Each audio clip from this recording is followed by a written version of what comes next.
Yeah, so I'm recording this tonight so that if there's someone who wanted to be here that you know but couldn't attend tonight, uh, eventually I'll convert this into a movie and upload it to YouTube so that regardless of your computer platform, you can see it later. Or, frankly, if you just want to go back and view these images later, you can do it there. I've also provided a PDF of this to Candace, and she can supply that to you as well. I've also given you handouts if you wanted. One is an outline of tonight's talk, and the other is sort of an assessment tool, if you will. Uh, you can use it on your own store just to kind of help you ask some logical questions to identify things that you think might benefit your store, your shop, your display window, and things of that nature. So let me do this real quick since it's a smaller crowd. And by the way, if you want to move up closer, I promise to try not to spit on you, but this is as big as the image can be. Let's start in the back and work our way to the front. And just tell me what the name of your store is. And what is that? Oh, awesome. Great. And are you with her? Okay, great. I know who you are, and I know what you do.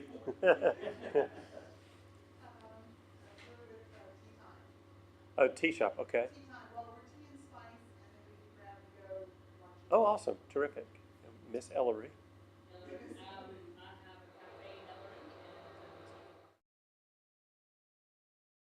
Terrific. And in Braxton. I'm on the board. Oh, awesome. Great. That's why I'm here. Well, thank you. I have a store. Well, thank you for your service. But Well, his home is downtown. Yeah. He lives downtown. good, good. Well, thank you all for being here tonight. And as Candace said, I am blessed to have a very long history with Orangeburg. I've been the Main Street architect since, oof, wow, late 90s, early 2000s. And so I've been doing Main Street, South Carolina work ever since then, and spearheaded the downtown master plan charrette, I don't know, 5, 7, 8 years ago, I can't remember. Back in the day, in private practice, I designed what's Holy Trinity Catholic Church over on Riverside Drive. So I designed that back in my previous career. But tonight we're going to be talking about storefront display windows, visual merchandising for Main Street. And frankly, the most important word on that screen is that one right there, visual. Um, it is estimated that people make assumptions about you as a human being and assumptions about your store and its offerings within about 2.3 and 2.5 seconds of seeing you and meeting you. Because 85% of how we perceive the world, and especially things pertaining to design and merchandising and things like that, happen through our eyeballs. So this is one of those cases where, do I have any avid or fans of reading in the room? You remember that? What's the cliche about books? You can't judge a book by its cover. Guess what? That is not true when it comes to our shops and our stores. People absolutely judge your business by your storefront. And they make those initial assumptions and impressions like that. And so it's very, very critical that we pay close attention to our display windows on our buildings. And this is why. It's unfortunate, but it's just the truth. Image is everything. And so I'm going to show about 3 or 4 or 5 slides, and you get to participate. And I'm just out of curiosity, I want you to tell me what image, what kind of emotions, what kind of feelings do you have when you see these particular buildings? So here's the first one. So what image does this portray to you? Call it out. There's no right answers. I'm just asking your opinion. That's an excellent word. I mean, yeah, read it. Beauty supplies, shaving needs. I don't even know what notions are. And cigarettes. It's like there's just a little bit of everything there. What's the problem? If you offer everything, then you're probably not good at one specific thing. So I think clutter is a great word. Any other ones for this one? Okay. What about this one? Yeah. And so what is that? That image portrays a town in decline, an empty business, unfulfilled, unmet opportunity, things of that nature. What about this one? Yeah, bright, happy, clean, classy, but not terribly overdone. I think it's quite a good one. This next slide, it's both serious and funny at the same time. These are some images I found in some stores in Mississippi and Arkansas, ironically. So this young man is saying, I'm sure I could sell more clothing if I only had arms. Okay, if you're going to use a model in your window, make sure they have all their digits and they're anatomically correct. I mean, it's a little bit unnerving, and I don't know why you'd want to paint a person to look like that. So, but what image do any or all of those portray to you? Yep, yep, right. It's not professional. Right, exactly. Or we'll put a spin on it. They haven't attended training like this. I'm just kidding, but you know, but perhaps now this one's kind of a joke. What does this portray? And then we'll check your spelling real quick. Yeah, that's the first thing I thought. Yeah, exactly. What's a bussiness? And how does a bussiness retire? And so, you know, everything about this is like, I get the fact that businesses and business owners necessarily, at times, do need to retire. But there are ways to do that in a professional manner, especially with the Main Street program. You have a succession plan on how you're going to transition that business to another one. But to hang, if you were a potential purchaser of this business, is this the kind of business you'd want to buy just based on this kind of signage? I don't think it makes a good impression. Last but not least, what about this one? Nice. What else? Yeah, absolutely. Yeah, that's the word I was actually thinking of. I'm going to call you Miss Ellery. It's compelling enough to lure me into the inside to see what else would be there. So that's it. You hit the nail on the head. The reason these display windows are so important is, what's the other cliche? You only get one chance to make a first impression. So this is the first impression you're going to make, and also, it's also one of the least expensive forms of advertising. And I'll show you some expensive forms in a second.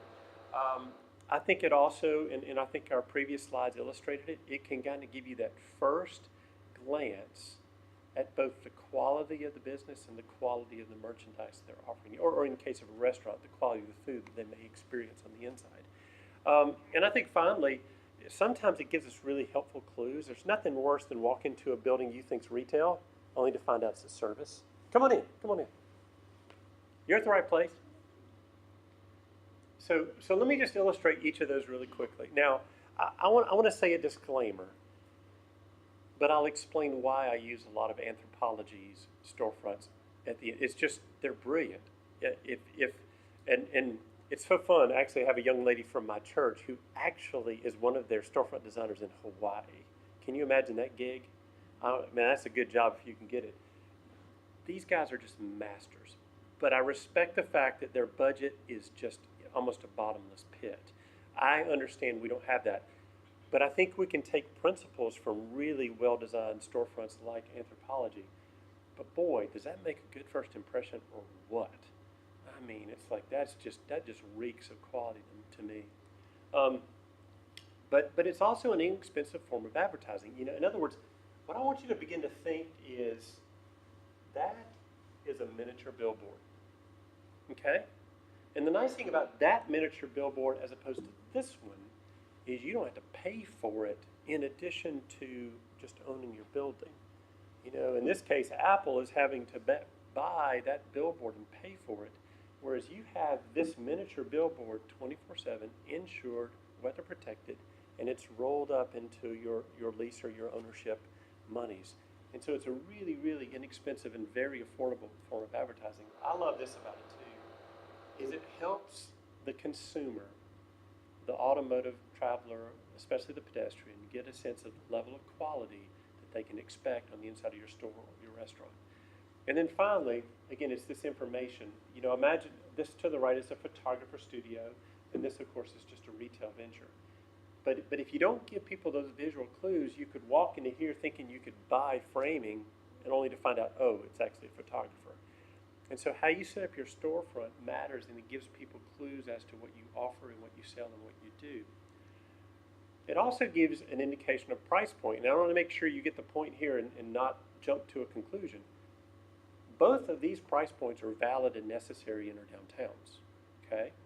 But there's nothing worse as a parent with a bunch of children, me, walking into there when my budget can only afford the shoes from here, okay? And so therefore, these give me clues as to the best place that I probably ought to walk into in order to pick out shoes for my kids going back to school. So literally the way set it up can give people an indication of the relative price point of your merchandise. Same with restaurants. You know, how you set up your windows, you know, some people even oftentimes put out a menu outside. Well, even in Kansas City, it's like, looks good, but is it too expensive? And so give people clues. You can actually kind of establish this price point ahead of time to avoid those kind of uncomfortable, embarrassing situations. Now, one disclaimer I want to say before we jump in and remain silently on storefronts and display windows to the rest of the night is this the obligatory technically speaking. What's the rub? If we focus on that place and not at the bottom of the building, it's just a third, maybe half of the building. Take Drake's down in Main Street, South Carolina. I don't care how nicely dressed up that storefront. That's still a piece of on the top. And so I would just caution you know, especially if you're the owner, younger control of the business, like just at least these stores. Then you have less control. But the point I want to make here is don't forget about the overall building because you're only focused about the storefront. Both need to be considered. Otherwise, you can end up slapping lipstick on a pig. I love that place. I hope it's not offensive to anybody. Okay. So here's what we're going to focus on tonight. And if you want to, when we're done, if the weather's fabulous out there, and if we have enough light, we can even spend half an hour just walking around downtown looking at various storefronts, and we can just kind of cross-critique your own stores or the other ones we see and just kind of play this fun game of, all right, based on all these principles we learned tonight, if I had a moderate budget or an unlimited budget, what could I do here to improve it? And that way, that might give you clues as to what you might do in your own buildings going forward. So tonight we're going to talk about 6 key elements of window displays, and they are these. Design it in such a way as to create that wow factor. In other words, that first big, good positive impression. The second thing that we need to do is and this is going to be nice because I'm going to show you examples that are both expensive, but also some that are inexpensive and practical. And one of the things that can affect all of that is just making sure you keep your approach simple, okay? You need to cook food. You need to sell air conditioning units. You need to sell merchandise. You know, this is not your primary job, is to be a window display designer. So simple is going to be best, but there's some principles that we need to apply. The third is use lighting to create drama. Don't just settle for the ambient light in the room. There are other methods we can use. Fourth is to consider a theme that's consistent throughout your store. It's kind of, right now the big buzzword out there is branding or the brand story. You know, there needs to be a consistency between your look, your logo, your merchandising. The whole story needs to be consistent. Composition is really critical, and it's going to be fun tonight. If you aren't a photographer, I'm going to teach you a couple of really important photographic techniques that have application for window displays. And last but not least, we're going to rattle off 6, 8, 10 kind of traditional tactics that can be employed to make your storefronts their best. So the first is the wow factor. How can we make sure that first impression is a good one? One of the techniques we can use, of course, is color. And again, this goes back to your brand. If you've got a logo and your signage is all blue, then maybe you want to feature blue. But color makes a powerful visual impact. On the left, of course, they've used all the colors. Here, I don't know if you can see in terms of practical and inexpensive, those are plastic plates. That's all it is. They're just pink and red plastic plates that you can buy for $5 a dozen, you know, right down at pick your store of choice. But it's amazing how plastic plates can all of a sudden bring new life to 3 black dresses. Okay, so color is one way that we can create the wow factor. Now look at these examples from hardware stores. You know, I don't know about you, but when I think of high design, I don't typically think of hardware stores. But look at these creative approaches they've taken here. They had the cans of paint, and they just had cloth coming out in those respective colors and just showing off their painting supplies. Down here, what they decided to do was take the various hardware implements and things they had offered, but they just had a swath of purple ones, green ones, yellow ones, and whatever that color is on the far right, magenta or pink or whatever. And so you can quickly tell this theme is being created, the wow factor is created by paint. Well, now speaking of paint, this is one of the most creative ones I've ever seen. I want to say this is in Iowa. So this hardware store, first of all, they took samples of all of their buckets and empty paint, different colors, and they mounted them on the wall with the paint color side facing out. And then you know how we architects and interior designers, we have all these color charts and chips? They actually fashioned a dress out of those. And so all of a sudden, you don't expect a hardware store to sort of be this kind of creating, cutting edge kind of high design place, but they actually did a really cool job by just using paint cans and paint chips. Now this hardware store, again, I'm just trying to give you the gamut instead of just exclusive high-end clothing. So at Halloween, they just hung an orange curtain, and then they had all of these different broom styles. It's like, which broom are you going to ride? And of course, they benefited from coming out around the time of Harry Potter. But very clever. I mean, all they did was some fishing wire and an orange curtain or a tablecloth, and they were good to go. Here, all they did is they went and bought a bunch of used window frames. Dozens and dozens of window frames. Because don't mistake, there are really only two things being highlighted in that storefront window, those two dresses. But the addition of all of these windows frames just creates the illusion of this intriguing backdrop that just lends a lot of interest to the storefront itself. Now this is one of my favorite ones of all time. This is out in Washington. Now at first glance, what does that look like to you? You can call it out. That's all right. That's exactly what it is. Yeah, it's just a dragonfly. Barney's. And it's swooping down to this mannequin and to this dress. And look what this dragonfly is made out of. Waters. You know, and so it's almost kind of this pun within a pun. It's like it's made out of the things that would kill it. but these are $1.99 each. But very creatively they just stacked them and applied them. And it's incredible how lifelike, if you will, it looks like a dragonfly. I mean, you recognized it, you know, all the way from back there. So there you go. But to me, that's a showstopper. It's like, if I'm walking by, I'm like, holy Toledo, look what they did. And so creativity can create that pause moment and cause people to take a second glance. Simple is best. Simple is best.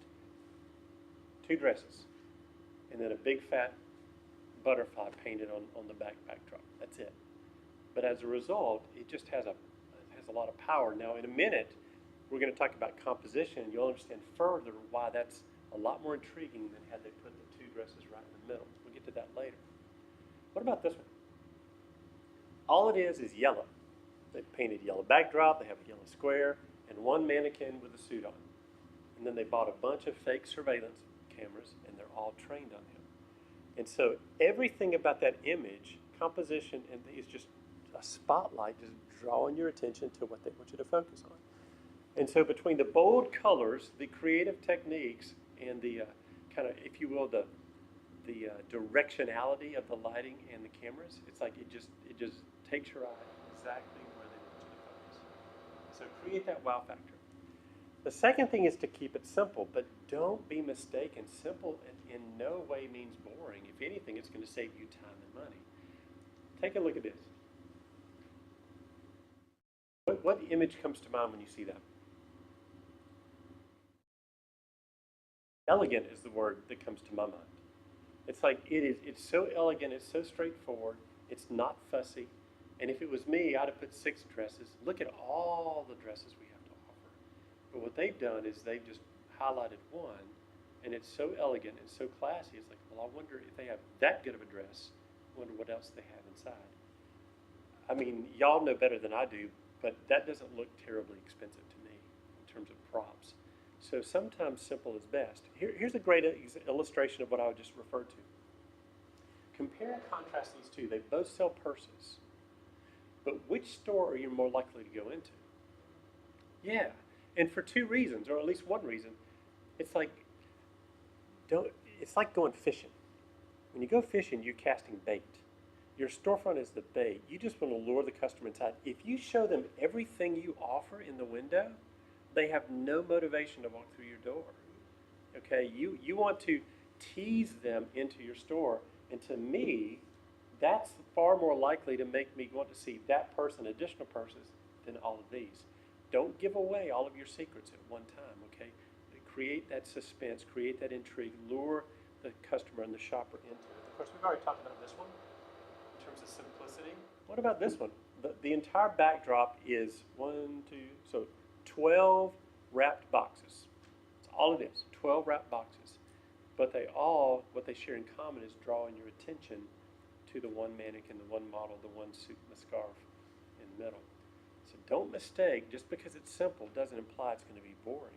As a matter of fact, in many ways, it's going to help you afford to not only do a quality display window, but something I'm going to encourage you later is to change it as frequently as possible, as frequently as you can afford. Lighting is huge in terms of this conversation. The lighting can create drama, but the mistake that we often make there's quite a few, but here's two real common ones. The first is we think that the light that illuminates the outside is sufficient to illuminate our merchandise. In this case, the light is bright on the sign or on the valance or the awning, but the merchandise is hidden. The other mistake we make is the complete opposite. Oh, I'll just illuminate the whole store, and the problem is then from the person looking into the store, everything is in shadow. And so what you need to do is have the kind of lighting that's going to highlight the merchandise, or in the case of a restaurant, the pies and the cakes and the whatever you want them to enjoy. And the way you're going to do that is having different kinds of light. Before we get there, this is of course showing both up and down lighting. Here they actually use lighting as a part of the actual display window itself. So not only is there ambient light on the sides and the top, but this floor lighting, kind of akin to sort of a runway, helps illuminate. It's a prop, if you will. It's a part of the overall design. But don't be content to just use one kind of lighting. You know, here's a bunch of different kinds depending on the nature of your shop or your restaurant. Some are going to be more applicable than others. But use up lighting, use down lighting, use track lighting, use the string lights, use the Christmas lights. Again, you saw the props, like the stage lights before. Use any and all of those. Now, if you're a practical person like me and my wife, especially my wife, right now you're thinking, yeah, but all that's expensive. And that's why the timer is your friend. Okay, I'm not asking you to keep these lights on all night, but at least keep them on until, what, 11? You know, when people are still driving reasonably. So when you leave at 6 or 7, you know, so only keep them on for 4 more hours than 12. All right? It doesn't have to cost you more than that. Fourth principle is to make sure that there's a consistency. There's nothing worse than either over or under promising the merchandise of the restaurant inside from the storefront. You want the clues that you give them on the outside to be met with a great experience on the inside. And frankly, that dialogue applies for downtowns as well. Okay, you don't want to tease them from the interstate. Come see our great downtown and live, work, dine, shop, and then they get down here. It's like, ooh, there's nothing to do. Okay, you always want to promise what you can deliver. So some of those ways are through color. We talked about color before in terms of creating drama. Now I want to talk about it from the perspective of consistency from the inside out. This is up in New Hampshire, and I love just these pastels because the kind of merchandise that she was selling was kind of in that period, and so everything about this storefront, from the paint colors to the logos, are consistent both on the outside and through the inside of the shop. So just your choice of colors can help create that consistent theme. And again, one of the things I'd encourage you to do is, if you have a business card or a website or a logo or a sign, chances are there's some color associated with that. And so whatever that is, perhaps you consider that as being a theme that works through the display window.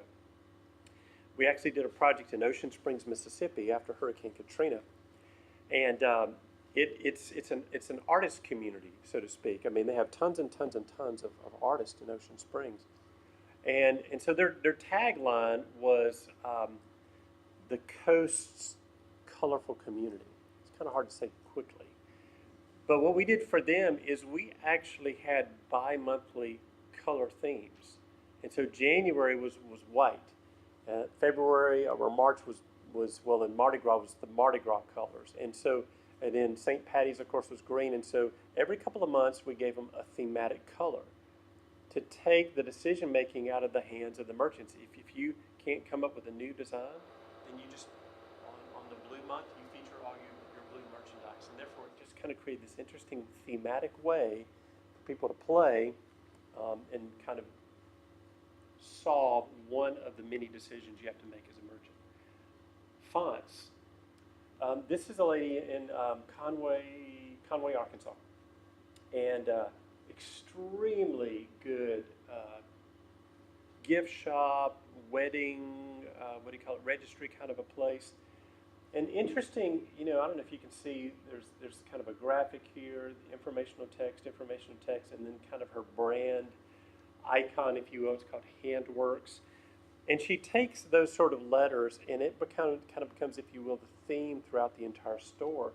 So when you go into the inside, here you can see the inside and Handworks on the, again, above the registry. These kind of block font letters become the theme that work through her entire store. Another way you can do it is through props. And again, props don't have to be expensive. Yes, there's some that are, but here, correct me if I'm wrong, but I think these are like those kind of fishing trap baskets that they use. Here's just a bunch of pieces of orange wood. Here you got miniature beach balls, and here the kind of looped, what do you call that? Construction paper that your kids made their necklaces out of. But what do all of these backdrops have in common? What do they do to the merchandise?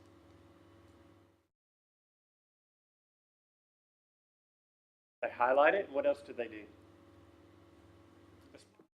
That's exactly right. Yeah, and so you need to think like a photographer. You need to think like a framer. You need to think like an artist. This is your canvas, and what do you want the customer to draw their eye to? And then use your props and your color and your lighting to zoom their eye to those places.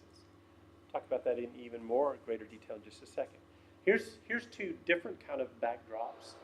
This, of course, is just the solid one that's painted, whereas this is just a bunch of dead sticks that they painted white and green, and I love that. But as a result, what I love about this one in particular is both the opacity and the transparency. In other words, the sticks at first stop your eye right where the dresses are, which is what they want to focus on. But it's transparent enough that I can still see through them and to see the remainder of the merchandise in the store. I'm a really big fan of both giving them something to look at in the storefront window, but at least giving them a glance to what's beyond. Okay, you don't have to show them the whole thing. Matter of fact, to me, create a little bit of intrigue and let them just have a narrow window to see through and into your shop to see the remainder of your merchandise. Not a great photograph, not even the most beautiful illustration, but what I like about this is you could take that, it's just a simple sheetrock backdrop. This month it's painted lavender. Next month, if they wanted to, they could paint it the green. It still would complement all four dresses, and it would be a brand new display. The next month, perhaps you painted it, the black. And so sometimes just having a neutral backdrop, in other words, one that's far less complicated than this one they've obviously painted imagery on the back, just a simple solid color. But again, I love the fact that backdrop does not take up the entire storefront window. So you can still get peaks around the edges and the top to the inside of the store. So you've both stopped the eye at the merchandise, but you've given them visual clues to everything that is beyond. This is what I wouldn't do. I wouldn't use sausage hung in the window as my prop, although if I'm hungry enough, it wouldn't really bother me. And the fifth thing I want you to do is to, when I say fill the space, I don't mean fill it up with stuff. What I mean is to understand, think of your storefront display window as a canvas. Or, if you're me, as a photographer, is what you see through the lens, and always think like a photographer and an artist. All right, and let me give you some very specific examples of what I mean. If I was to look through my camera right now, I have this really thin grid in my viewfinder. And we call this the rule of thirds. And of course, I tell you what, we'll simplify this. Everybody play tic-tac-toe? Okay. So what I want you to do is always look at your window and have an imaginary tic-tac-toe grid in your window. Every place, these four places where those lines intersect, they are the most visually powerful places in the viewfinder. There's a reason why professional photographers, if they were going to take your portrait, they are never ever going to put your head dead center because it's a boring photograph. They're going to put your head either off center on this side or that side every single time. I'm giving you free advice. This is free of charge tonight. The next time you go on vacation, you're at the Grand Canyon or the ocean, do this and I will prove you right. We're at the beach, right? We want to take a picture of the ocean and the sun setting. And what do? We put the horizon right in the middle. Boring. That's a boring photograph. You either put the horizon here or you put it here. If you put it here, you'll emphasize the sky, and if you put it here, you'll emphasize the water. You see how that works? Same if you're out in the Grand Canyon. Either put the horizon here or here. It just depends on which one to emphasize, but never ever put it in the middle. Boring. Same with your human beings. And when you take your pictures of your little grandkids and their recitals, don't put them in the middle, put them on the side, and people are going to say, man, you're such a good photographer. You know? So that's what you do. All right. Let me give you some real photographic examples of this, and then we'll convert it to display windows. All right, so this is a photograph I took without a, tripod. This is in the Pantheon in Rome. Now, I could have put the skylight dead in the center. It would have been a good photo. But don't you think that has a lot more drama? And look where it is. It's right there at that crossing, and the shadow cast over here is almost at that crossing. And it just creates a lot more movement and drama. Now, this is what it looks like in a storefront display window. Look where they put it. The focal points are exactly at those crossings. Don't put the focus right in the middle unless you've created an entire theme around it. Remember the yellow man with all their surveillance cameras? It works because there was intentionality about it, okay? But generally speaking, you're going to get a lot more powerful display windows if you remember the rule of thirds.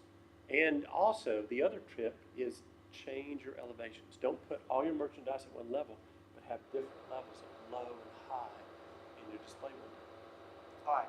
Now here, your first gut reaction is like, well, Randy, you just broke your rule. You know, so this is St. Paul's Cathedral at the Vatican.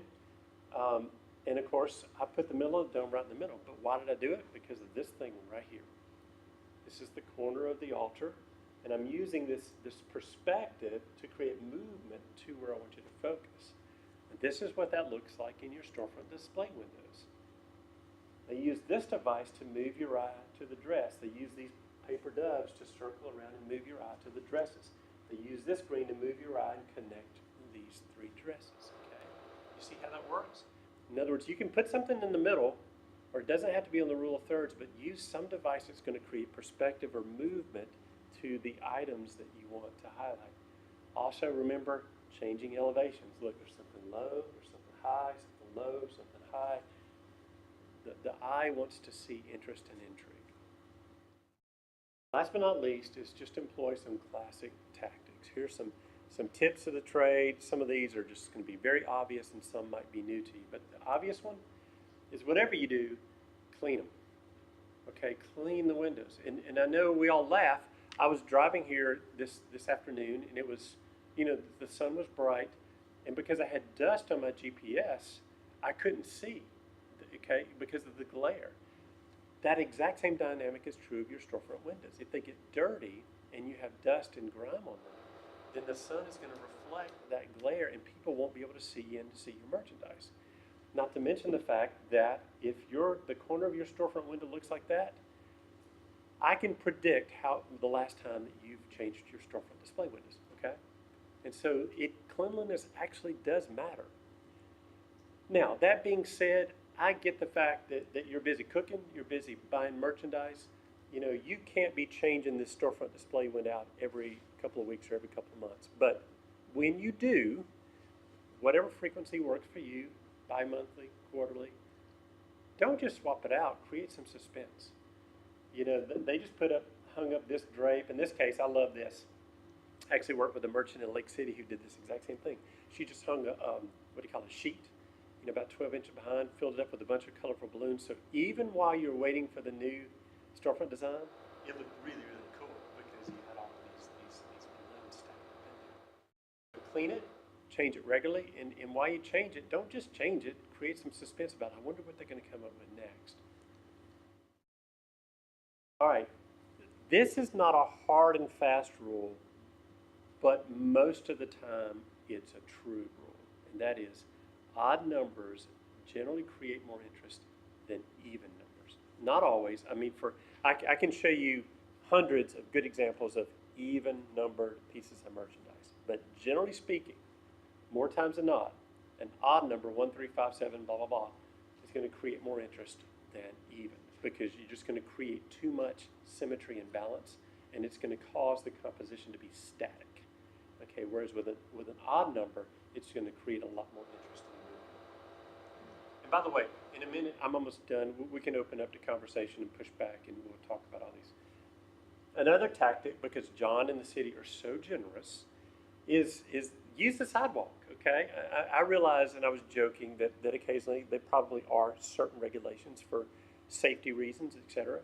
But within whatever regulations exist, use the sidewalk as an opportunity to infuse your color and your merchandise and kind of foreshadow what happens on the inside. This is in Canton, Mississippi. And I love, this is on the outside, and look how the merchandise on the inside, do you see how consistent the color themes, and it's incredible to me. And so they've done an amazing job of technically kind of creating new square footage. And by the way, these benches are what I call husband depots, you know, the husbands that don't want to go in and shop. I would much rather sit on that bench than some ubiquitous one somewhere else. And so this is just an inviting shop. It's the kind of place I'd be willing to go back to. So use the sidewalk. Now, we're in the Deep South. I get this. There are a lot of months out of the year we just can't do this. But when you can, like tonight or today, if you can open the door, believe it or not, that's a very inviting thing. It's just one less barrier that you put between the potential purchaser and the inside of your store. But I promise you, I get it. It's hot as the blazes in South Carolina. A lot of times we can't. But when you can, by all means, do it. One of the greatest inventions in recent decades is the prevalence now of very attractive, relatively very inexpensive vinyl window clings. And these aren't your boring clings of just the block letters anymore. I mean, look at this, the level of ornament here, or the classiness of that one there, or this one up in Greenville. There is no excuse. I mean, you're staring at less than $100 worth of signage right there. And what I really like about this kind of signs is the simultaneity of readability of the sign, and yet the transparency to see the merchandise on the inside. It's a win-win-win-win-win. But again, even if it's not frilly, it can be bolder and more solid. But there really are no excuses anymore to not have good signage. These vinyl clings are just dirt cheap. And by the way, in case you didn't know as well, I'll actually show an example from Arkansas in a minute. But they make them now where they're almost transparent. You can see through them. They have the dot, well, like on the cars. If you've ever seen the vinyl clings on the cars, you can see through them. And so if that's a need, for example, this one, I might want to be that perforated because it takes up so much area on the display window. On the inside, I want to be able to see through it. Here we go. So what do we do about vacant or empty storefronts in our vacant buildings in the downtown?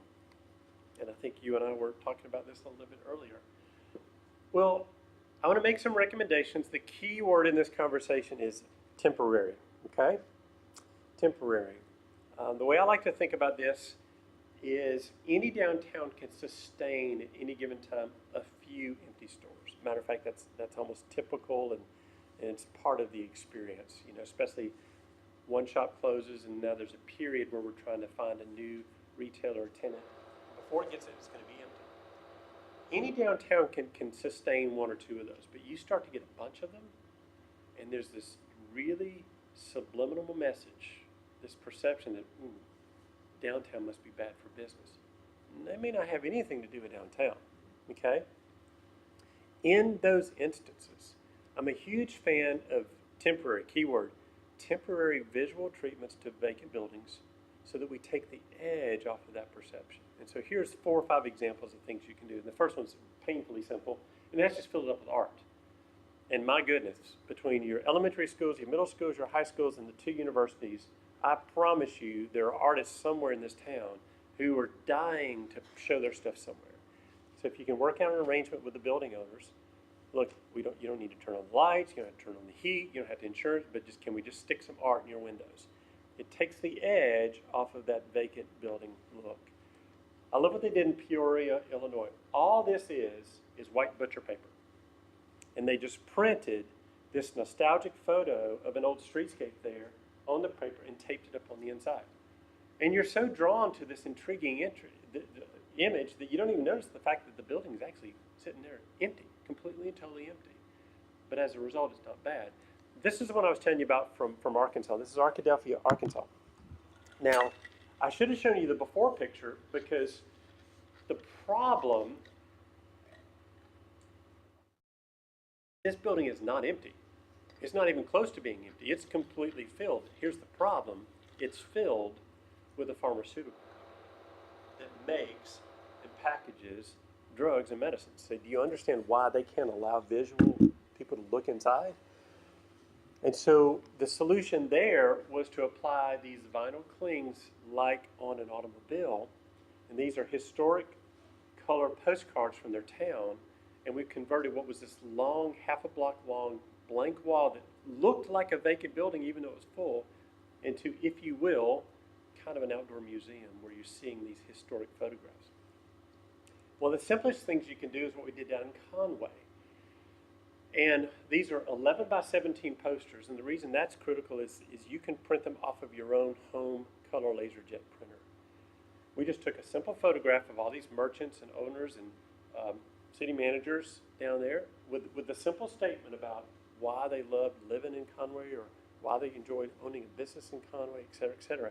And the cool part is because you're going to read the stories of these people, you know, that you see in downtown or you go to church with or your kids go to school with, you're so drawn to reading and you forget, oh, the building behind it is empty. And kind of the secondary benefit is also kind of builds your community pride. It's like, dang, this is a great place. And just reminded by all of these friends and neighbors of that. So let me wrap up with a couple of additional resources. The first, Candace, I definitely want to encourage the Main Street program on this one, is perhaps instead of asking all of your merchants to take out their own individual subscription to VMSD, which is Visual Merchandising Storefront Design, is maybe the Main Street program would take out a subscription.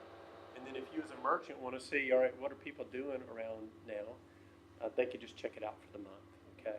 Now, of course, any more, just Google it, okay? Pinterest is your friend.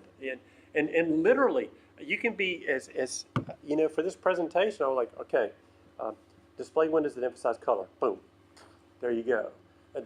Nice display windows for restaurants, boom, there you go. Display windows that emphasize the color blue, boom, there. And so, frankly, this is not as important of a recommendation as it used to be. The internet is your friend, okay? You don't have to reinvent the wheel every time when it comes to this.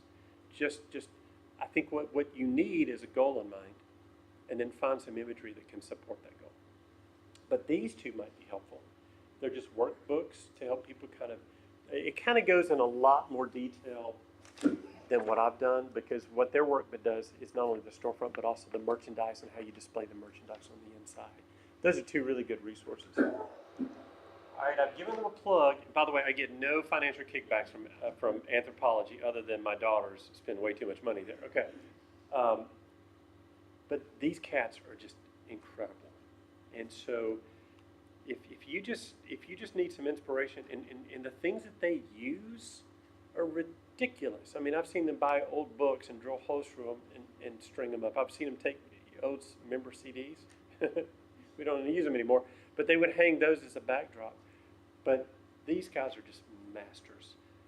Always just do a Google search of Anthropologie storefront, see what they're doing, and see if you can't figure a way to crib what they've done inexpensively for your store, for your restaurant. One of the best, do not underestimate the power of these two things. The first is one of the problems is when we design our storefront display window, we stand right in front of it. What you need to do is get across the street, because that's how most people see it, okay? Because if it works from across the street, I promise you it's going to work up close. But sometimes the inverse is not true. All right. Number two, everybody in Orangeburg loves everybody in Orangeburg, right? Just nod your head. Okay. Find somebody you trust. And when I say trust, what I mean is somebody who will encourage you, who's not going to blast you out of the water, but somebody who is willing to speak the truth in love and say, darling, that don't look good, okay? Just get Miss Jeannie to come and do it for her. There you go. And so step across the street with that person and say, this is what I did last month. Next time, what would you recommend? And see if, by the way, I should have mentioned this earlier. Another way you can do this is sometimes you may want to cross merchandise or cross merchandise. So if you have a hardware store and a florist, put a bouquet of flowers in the hardware stores and have the hardware store put not a plow, but some implements in the florist and promote each other. And my point in saying that is perhaps if you've got somebody you really know and trust, like a baker and a florist, have the baker evaluate the florist shop and let the florist evaluate the baker's store. But anyway, find a trusted buddy who will give you honest but good objective advice about the appearance of your storefront. These questions are all in your handout, so I really don't need to recall them. The only one or two that I will highlight is this is a good one. It's just in your respective towns or your respective blocks, what's the one that stands out and why? And see if you can't borrow some clues from them. This is an important one. If your restaurant or your business has a calling card, it's unique because of X, make sure your storefront doesn't betray what you want to offer with X. Make sure that it's reflected in your storefront design. So that's all I have in terms of the presentation per se, but why don't we take a few minutes and we can just have a conversation